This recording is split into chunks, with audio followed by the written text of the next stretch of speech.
వాళ్ళు దాచుకొని లాభాలు చూపించుకుంటున్నారు తప్పితే పెట్టుబడి పెట్టాలా. సో ఈ విధానాల్లో లోపం ఉంది. కాబట్టి దేశ ఎకానమీ బాగుంటే రూపాయి కూడా బలపడుతుంది సార్. ఆటోమేటిక్ గా దేశం ఎకానమీ బాగుంటే. రాజేంద్ర గారు, ఇప్పుడు స్టాక్ మార్కెట్లు ఈ మధ్య గతంతో కంపేర్ చేస్తే కొంతమంది ఎక్కువ మంది ఇన్వెస్టర్లు రావడం, ఈ అకౌంట్స్ పెరగడం కూడా మాట్లాడుకున్నాం మన గతంలో. ఇప్పుడు దాని మీద ఏమన్నా ప్రభావం ఉంటుందా? Point number 1.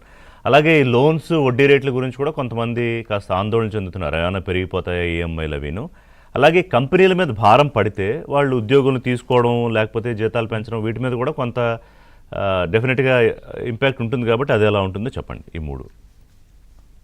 I think retail investors కి డాలర్ తోటి పెద్ద ఇంపాక్ట్ ఉండకపోవచ్చు అండి. బికాస్ మీరు అన్నట్టు లాస్ట్ కోవిడ్ తర్వాత ఎస్పెషల్లీ మనం చూస్తే కనుక lot of demat accounts open అయినాయి, ట్రేడింగ్ అకౌంట్స్ ఓపెన్ అయినాయి.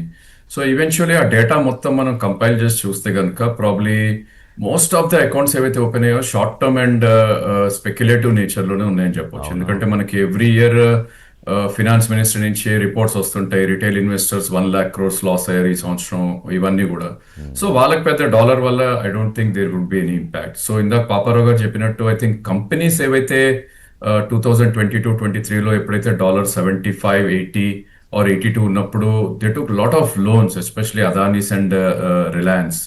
సో ఏవైతే ఈసీబీ అంటాం, ఎక్స్టర్నల్ కమర్షియల్ బారోయింగ్స్ అంటాం, డాలర్ టర్మ్స్ లో వాళ్ళు లోన్ తీసుకుని దే రిపేడ్ ఇండియన్ లోన్స్ అనమాట. ఇన్ ద ఎగ్జాక్ట్లీ పాపారావు గారు చెప్పాడు, సిస్టమ్ లో మనీ అయితే రాలేదు, they didn't spend on the expansions అవన్నీ కూడా. సో ఇవి డెఫినెట్లీ వాళ్ళకి భారం పడే ఛాన్సెస్ ఎక్కువ ఉంటుంది.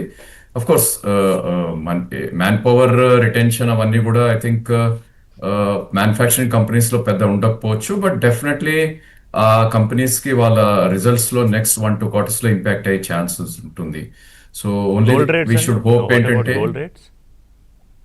Gold rates I think they are directly link to dollar. So ఎంత మనం ఇంపోర్ట్ చేస్తా ఉంటే కనుక డాలర్స్ టర్మ్స్ లో పే చేయాలి కాబట్టి దాని డెఫినెట్లీ ఉంటుంది.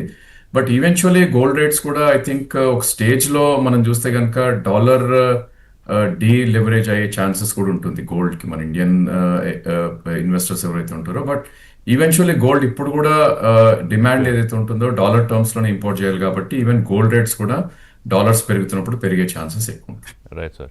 సో కేంబ్రిడ్జ్ కరెన్సీస్ ఈ ఆర్థిక సేవల సంస్థలు ఏంటంటే 2030 నాటికి 100 టచ్ చేసే అవకాశం ఉంటుందని అంచనాలు. అది నిజం అవ్వచ్చు అవ్వకపోవచ్చు. బట్ శుక్రవారం ఇప్పుడు